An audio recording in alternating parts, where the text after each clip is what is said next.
नमस्कार बंधुरा तनुश्री रान्नाघरे आपनादेर सबाइके स्वागत। आज के आमी चले एसेछि अन्य एकटा रान्ना निये। आज के आमी तैरी करब नारकेल दिये आलू पटलेर डालना। चलुन देखे निই किभाबे तैरी करी आलू पटलेर डालना। पटल आलुर डालना करार जन्य आमी निये निয়েছি पटल। देखुन पटलगुलोके आमी किभाबे डुमो डुमो करे केटे निয়েছি।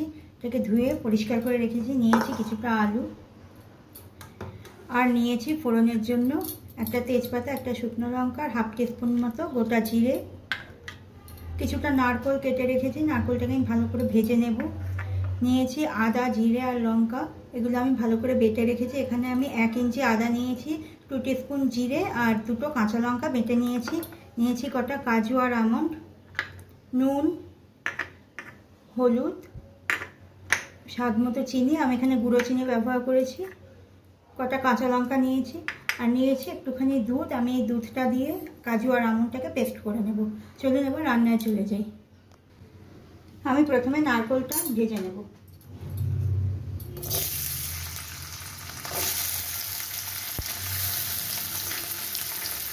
এর মধ্যে সামান্য একটু হলুদ দিয়ে দিলাম নারকেলের রঙটা ভালো আসার জন্য।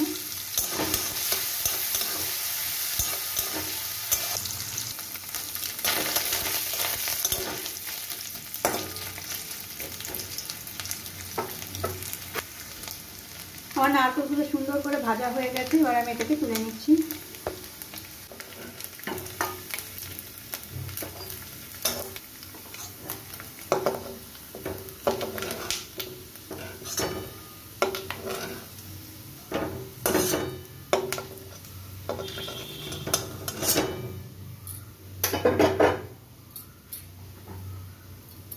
ওই তেলের মধ্যে আমি পটলগুলো এবার দিয়ে দেবো।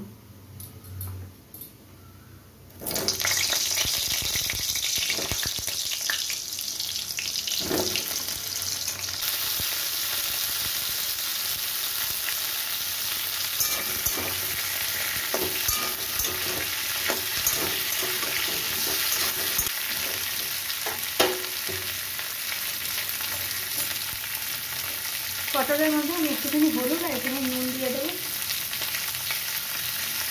তাহলে ভালো স্বাদ হবে। পটলটা ভেতরে নুন দিতে যাবে ভাজার সময়। এবার আমি পটলগুলোকে চাপা দিয়ে দিয়ে খুব ভালো করে ভেজে নেব।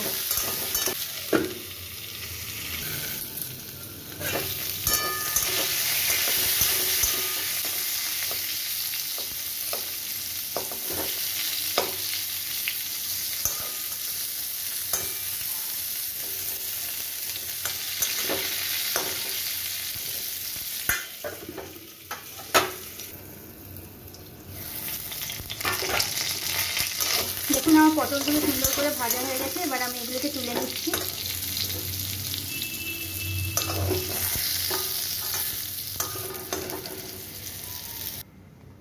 আমি পটলগুলো তুলে নিয়েছি। এবার ওই কড়াইয়ের মধ্যে কিছুটা তেল দিয়ে দেব।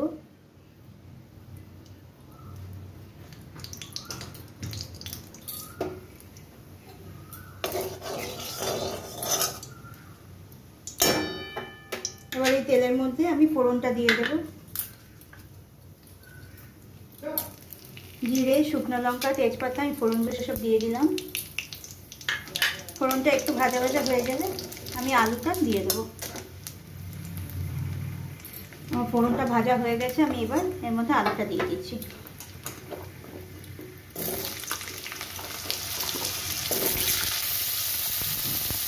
আলুটা আমি একটুখানি নুন হলুদ দিয়ে ভেজে নেব।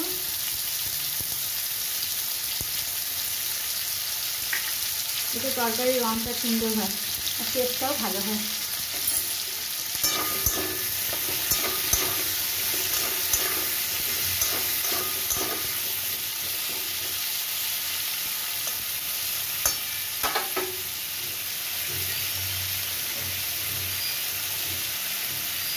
পটলটা ভাজতে ভাজতে আমি কাজু আর আমন্ডটা পেস্ট করে রেখেছি। এই দেখুন পেস্ট হয়েছে।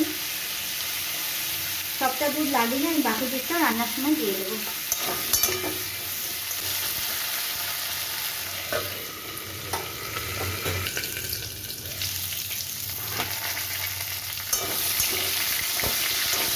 আমার আলুগুলো খুব ভালো করে ভাজা হয়ে গেছে।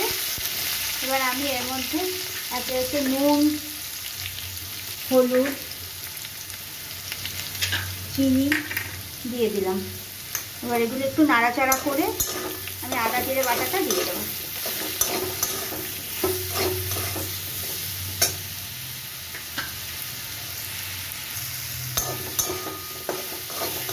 এবার আমি আদা জিরে লঙ্কা যে পেস্টটা বানিয়ে রেখেছিলাম সেটা দিয়ে দিলাম।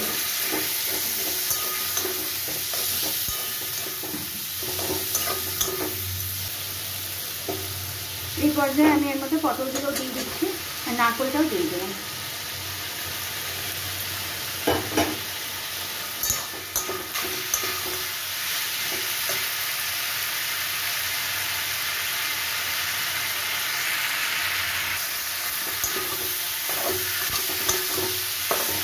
আমার সব মশলাগুলো সুন্দর করে কষানো হয়ে গেছে, মশলা থেকে সুন্দর গন্ধ বেরোচ্ছে। এবার আমি কাজু আমন্ড বাটাটা এর মধ্যে দিয়ে দিলাম।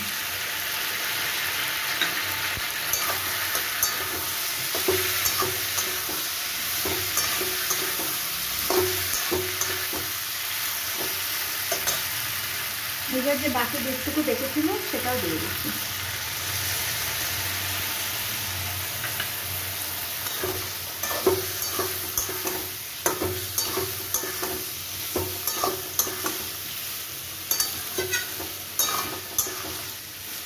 সব কিছু একটু ভালো করে কষিয়ে নিয়ে তারপর আমি এর মধ্যে জল দেবো। এবার আমি একটু চাপা দিয়ে দিলাম।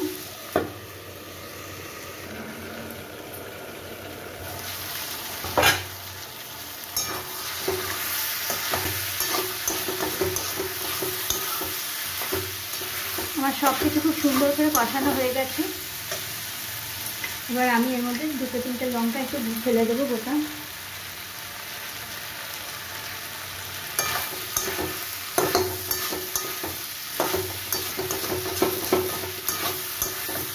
এটা ভালো গন্ধও ভাজবে কাঁচা লঙ্কা, এদিকে বেশি ঝালও হবে না। এবার আমি জল দিয়ে দিচ্ছি।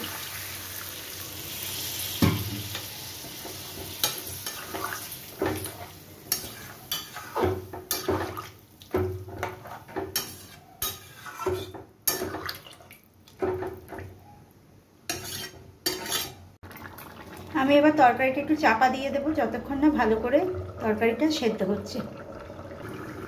আমি 5 মিনিট চাপা দিয়েছি।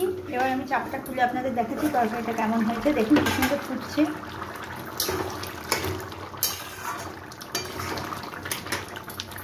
আমার আলু পটলগুলো সুন্দরভাবে সেদ্ধ হয়ে গেছে, দেখেই আশা করি বুঝতে পারছেন। এই পর্যায়ে আমি একটু দিয়ে দেবো 1/2 টিস্পুন গরম মশলা গুঁড়ো। আমি সানরাইজের শাহি গরম মশলা ব্যবহার করছি। আর 1/2 টিস্পুন ঘি।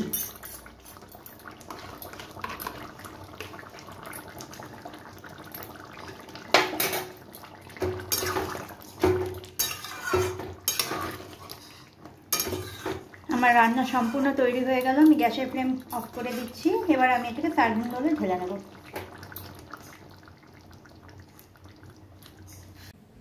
তৈরি হয়ে গেল আমার নারকেল দিয়ে আলু পটলের ডালনা। নিরামিষের দিনের জন্য এরকম একটা তরকারি যদি থাকে তাহলে সব ভাতই এই তরকারি দিয়ে খাওয়া হয়ে যাবে। একদিন এইভাবে আপনারা আলু পটলের ডালনা করে দেখবেন, খেতে কিন্তু খুব ভালোই হয়। আর আমার রান্না যদি আপনাদের ভালো লেগে থাকে তাহলে প্লিজ আমাকে লাইক শেয়ার সাবস্ক্রাইব করবেন। আজ এই পর্যন্তই থাক, ফিরে আসবো অন্য কোনো ভিডিও নিয়ে।